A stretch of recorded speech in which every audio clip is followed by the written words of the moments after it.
The whistle, really strong in the game. Tony Gigo for Catalan had the one real clean break in the whole game, and that helped him get to 157 metres, though mostly helped by the space he was put in to run kicks back. Which is some achievement, considering he'll have onions around his neck and a cigarette hanging out of his mouth. But the beret was helping keeping the water out of his face.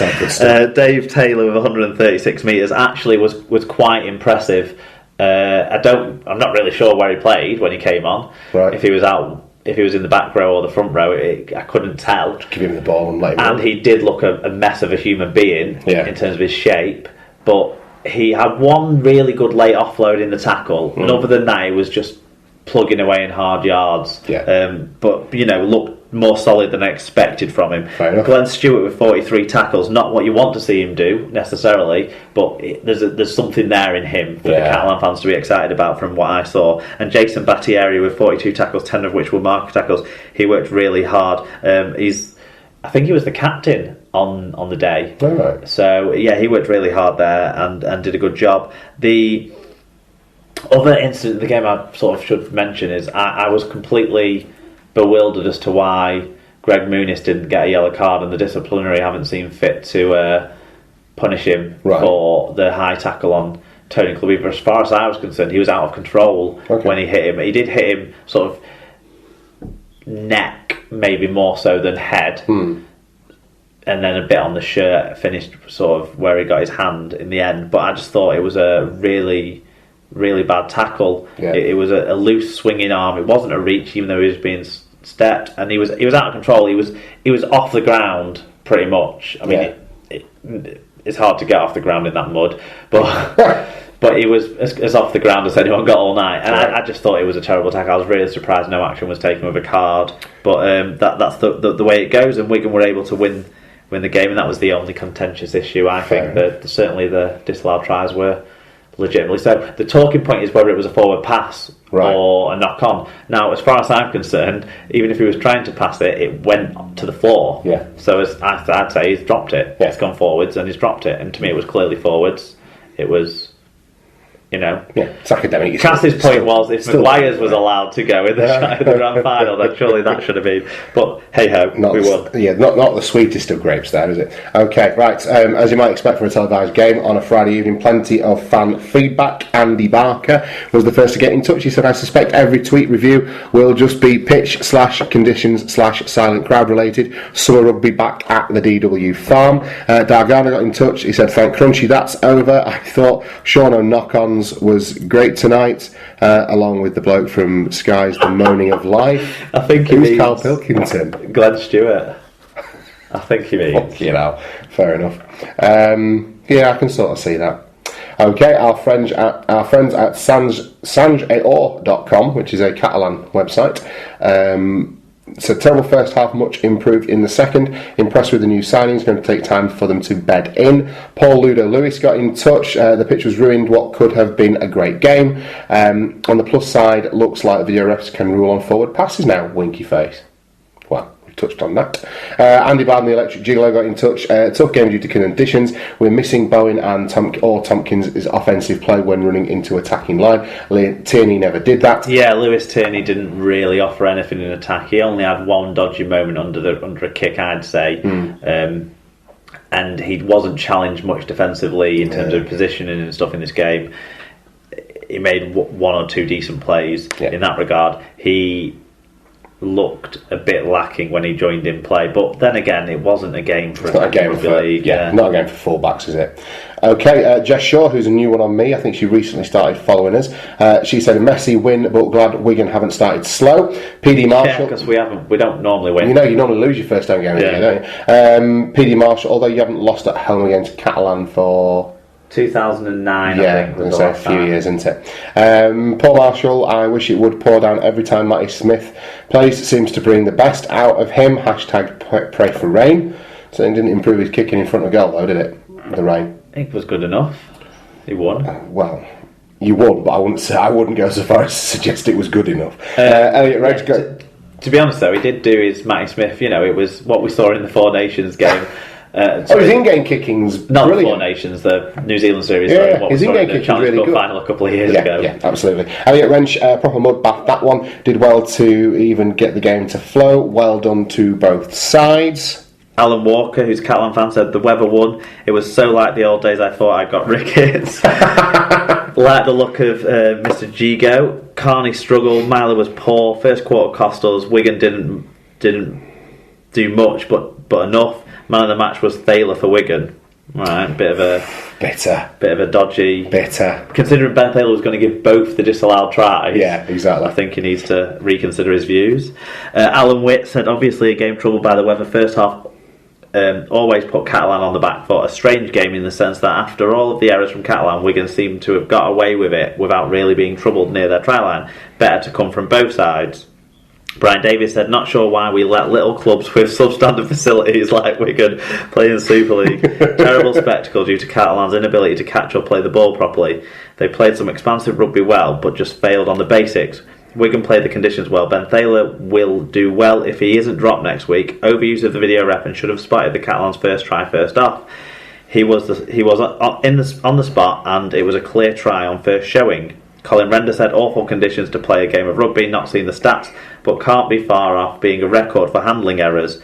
There were about 15 games that had more handling errors last season than this, I think. About 10. Yeah. The highest last year was 37, I think. Okay, and what was it this game? 32? 32. Catalan's awful away form continues as Wigan's amazing home form does. Michael Donnelly, who's a Catalan fan as well, said, not much actual rugby skill involved in this. Surely a club of Warriors statures can afford a ground with decent grass other than the DW. However, the better, more clinical team won, with Wigan displaying enough fundamentals and experience to win. Elwar Pelissier and Richie Myler both showed that they had intelligence in tough conditions and a bit of niggle, I would add. Glenn Stewart toiled but was unfortunate to sustain a few errors. Ironically, conditions would have been ideal for Morgan Escaray, but on a whole, 12-6 was a fair return. I'm not sure how a boggy track would have suited Morgan Escaray more than Tony Gigo. The ability to sort of squirm through a few tackles maybe was what he was getting at. But Myler, they only had him as 2 errors down on the Super League website. Now, I counted 5. Right. I only watched the highlights, so I didn't see that.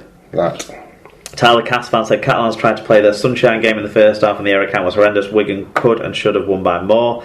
Chris McEwen said, cold, wet, ultimately Wigan did what we had to do in difficult conditions. 2 centres looked good. Taylor made a difference for Catalan when he was on. Your thoughts on O'Loughlin at prop?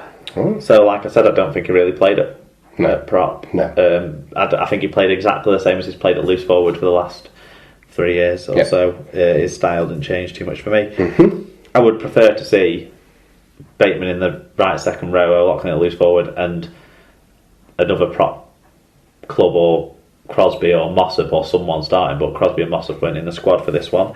BP Loftus said shocking state of the pitch, the weather looked a bit of a shock to many of the Catalan players. Mm-hmm. Thought when Dave Taylor came on he sparked up the Catalans, but overall Wigan deserved the win. John Bateman very impressive again, as was Ben Flower. Mickey Mack bashing blokes again.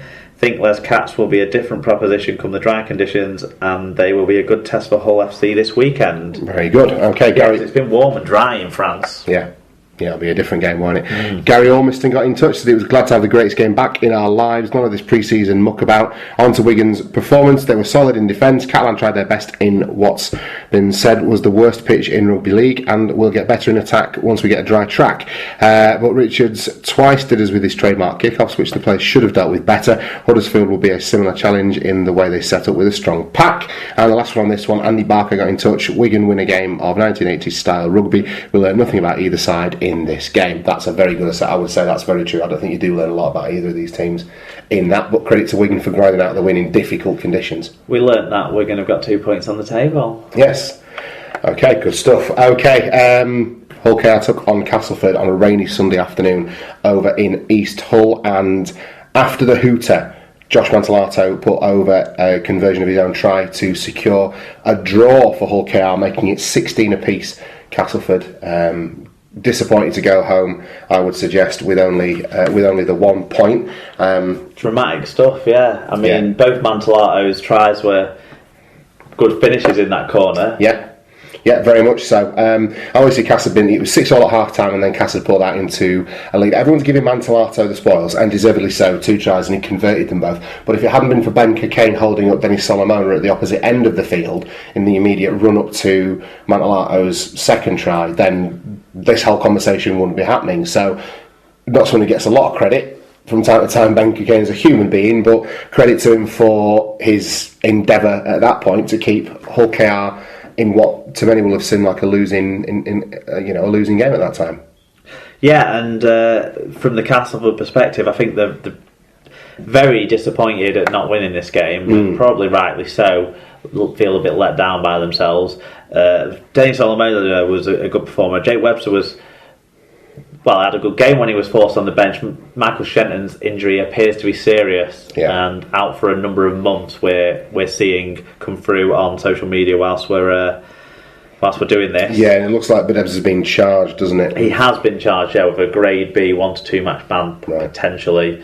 That will benefit. Who have they got? Who have they got next weekend? Can't remember. I have to bring up Super Brew. That will benefit Warrington. Yes, it will. So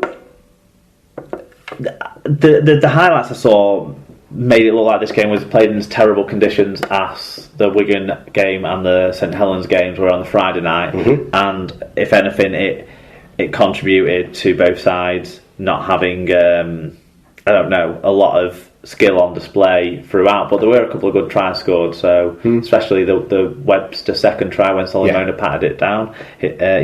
Castleford made 6 breaks to 2 in a better average game, but actually had a bit less ball and a few less metres overall, as they had an extra error and a penalty conceded, giving the ball away to Hull KR. Hull KR were able to rescue a draw at the death despite a 4% lower tackle success, so some of their old habits creeping in. Definitely. Individually, Josh Mantellato with 2 tries and 122 metres, and obviously the 2 from free kicks, but the second one most crucial. Ben Cockayne 2 tries, 5 tackle balls, 110 metres. Ian Thornley got 117 metres, and I believe both the centres, Thornley and Mint, had decent games. James Green with 42 tackles, put in a good shift.